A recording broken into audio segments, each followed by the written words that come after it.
Today we've got Tom Bradshaw, elite mountain biker here. It's been quite a tough year for old Tom. You had a big crash in Cairns when you were over there for a World Cup race. Tell us a little bit about the crash. I was just lying on the ground, probably a good 15 feet away from the top of the rock. It was a good drop. I was freaking out a bit. I couldn't move my legs, couldn't move anything.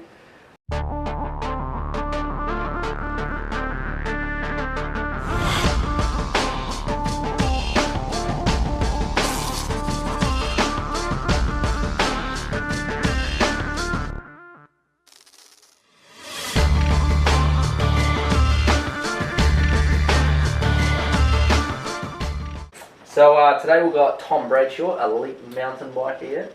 And I had Tom in the office talking about some of his upcoming trainings. I thought I'd take this opportunity to have a chat to Tom about his year that's just been. It's been quite a tough year for old Tom. You had a big crash in Cairns when you were over there for a World Cup race. Tell us a little bit about the crash.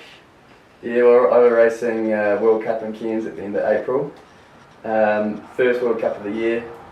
And there was a super challenging course. There's rocks and roots and rain and all that kind of clay-based ground that we don't have over here, so it's a completely different environment.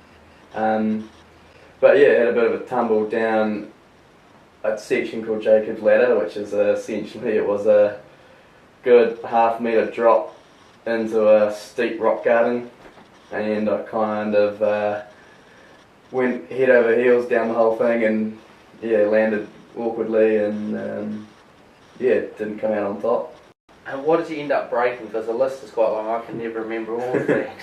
Yeah, so actually I was pretty stoked to walk away from it. Ended up got some serious delayed onset concussion from the head knock, broken collarbone, displaced AC joint, split my deltoid muscle in half.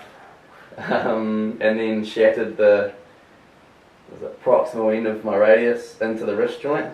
Right. And that's been probably the most niggly one of them all. So it all I just took it all on my left hand side, and fortunately there was nothing more serious than a couple of broken bones. So yeah. And it's a pretty gnarly video to watch. When there's sort of like a point where you sort of see it sort of starting to unfold and almost looks like you're going to pull it back, and then it sort of turns to custard from there. What were you sort of thinking? What was going through your head at that time? Yeah, well, I'd been with another New Zealand member, and we were looking at that obstacle for quite a while, and it had been a big thunderstorm 2 hours before, and I'd ridden it in the rain before, because the rain would wash the mud off all the rocks and you'd be fine.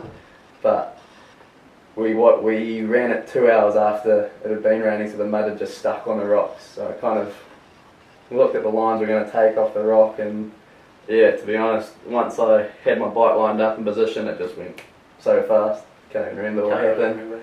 Nah, yeah. What were you thinking, afterwards, or sort of once you realised that, you weren't in one piece? Yeah, well, it's quite funny. I was just lying on the ground, probably a good 15 feet away from the top of the rock. It was a good drop. And yeah, I wasn't just in such shock that I couldn't feel any pain. But I knew, I just couldn't move my legs, couldn't move anything. Yeah, got a neck brace chucked on and started kind of thinking, uh-oh, but yeah, the head was so knocked that I didn't know what was going on. Yeah. And then when you're in hospital and you found out, the list of things that were wrong, and you would obviously be planning and training for quite a while for, a good season this year, or last year, and then that sort of goes out the window, just like that. What sort of your head? I don't know, it took a while to set in, because you focus so hard, and then the day before the race you get taken out. So it wasn't in training, it was in training, it wasn't during the race. It was in training, just practicing the course, so certainly win some, you lose some, but yeah, actually it was my first broken bone ever, so it had been a long time coming. So I think that was actually my first thought was, oh well, you've done pretty well to get this far, really. So the rehab process, talk us through that, because it's an area that I find often athletes get an injury, which is sort of part of the game in its endurance sport. And where do you go from here? Like, what was the rehab process? How did it go? That sort of thing. And initially, when I first got back, it was my head was so knocked that I was sleeping 16 hours a day for a month. Just rest and recovery. I was just whacked out and couldn't do anything. But the physical, it was quite interesting. The physical rehab was good. Like physios and hand therapists were there for day one, and that's all covered. So that was awesome. And I worked with my physio that I used to work with, and then a new hand therapist came on board, and that was good. Like structure was all there. But then the head thing was a big one. That wasn't really identified that well. So I was trying to study and work at the same time.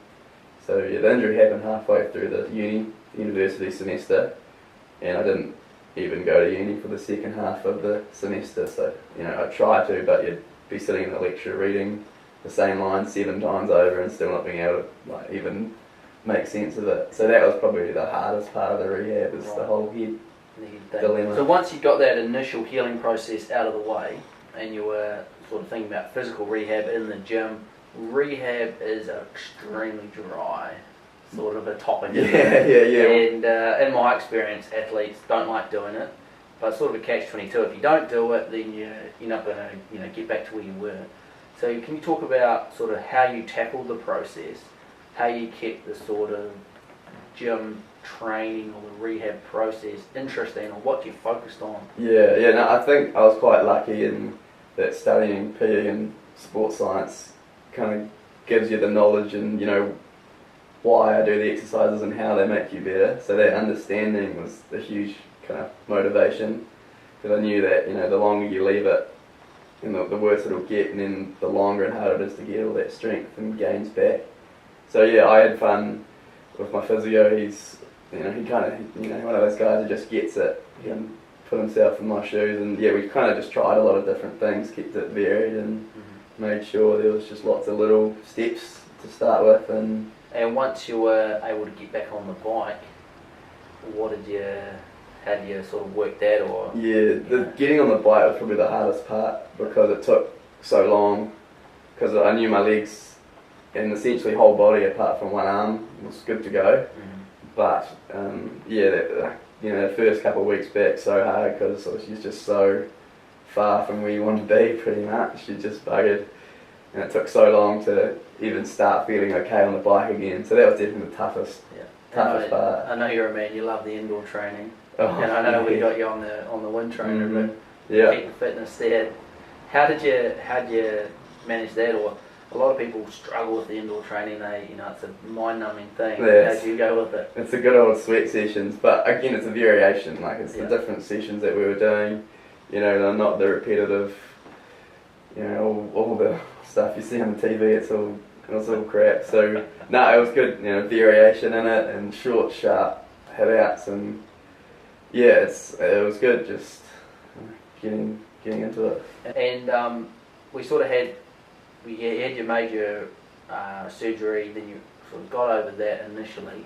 You sort of got back to a sort of kind of a level of fitness, and then the plate in your wrist was causing you trouble, so you had to have another surgery to get that out, which kind of brought you back to square one. So we had a good couple of weeks of training, and then so they had a plate which had 9 screws holding the bones together, and that was just causing us a lot of grief on the mountain bike, because essentially mountain biking was the worst thing for it. Just kind of clenched first. Good thing you don't like mountain biking. Exactly. Didn't want to do that at all. Clenched first and hammering down like that was just the worst thing for it. So they decided to remove the plate, and again it just they have to cut through all the muscle and have all that downtime. So it just kind of takes you back a step. Well, essentially to square one again. But I knew immediately after I had the plates out, it was just that much better. Awesome. So that's that motivation to be like, cool, we're good to go now. It felt good having, not having a metal bionic wrist. Yeah, for sure. It's cool to start with, but I'd like to be back to natural. So it was good. All natural way. And so when those little roadblocks come up, and it's sort of back to square one after all the hard work you've put in, did you ever sort of lose focus of the overall goal of getting back on the bike, getting back up to race fitness, and you sort of stuff it, I'm just going to can't be bothered anymore? Certainly were a couple of moments where, what the downtime off the bike let you do is kind of get into a lot of other aspects like work and study and friends, like it's kind of, when you're training you miss a lot of that. So I picked up a lot of other activities while I was not training. So yeah, like there was, you get distracted with something else like work, it'd be hard to kind of pull yourself back in and be like, oh right, yeah, back into this training thing, how does this work? And it's always hard to start, so there's always, but once you kind of remember how fun it is, that's pretty much it. It's all the fun. Yeah. And then you're like, yeah, right, you remember where you were, and it's always good to have something to focus on, I find, on the bike, or even off it, running or whatever. Cool. Oh, so you did a bit of running and... Yeah, so I had to find, over the winter, like when I was in the rehab, I had to find another activity that wasn't biking, and did a lot of trail running and aim for nothing too serious, but just to have little goals still to keep the hammering away. So, for example, around the root burn track, mate and myself decided, yep, let's do this, and it was just something good to aim for that was completely different to any training I'd done before. Nice. And so where to from here? I mean, we're not 100% with the wrist, we're working on getting the strength back, building up the fitness, still very much rehab mode, I'm guessing. But where to from here, long term? Long term, well, we're aiming to get back to race speed again and strength, but we're going to go to Canada end of this year to have to finish off study. And then part of that will be the riding and the racing over there. So there's like the big long-term goal there, and then from then on, who knows where the mountain biking will take us. But no, it's remembering how to have that fun, and it's good to be feeling like you're getting there back finally. Yep, awesome. Yeah. And any sponsors, supporters that you'd like to thank publicly? Huge, namely yourself, Matty Graham. You can't do anything without that man. But also, I'm part of the team. Physio Matt Carrington at Recovery Room. Yep. Sandra Hall up at Southern Hand. She's been doing all my hand therapy. Kashi at Black Seal and Yeti New Zealand keeping my bikes going and giving me new bikes to play on, and keeping you on as a charity case. Keeping me on as a charity case, I'll take it. It's all good. It's been great. Awesome, mate. Well, thanks, Tom, and we look forward to hearing how things go in the future. Perfect. Thank you very much.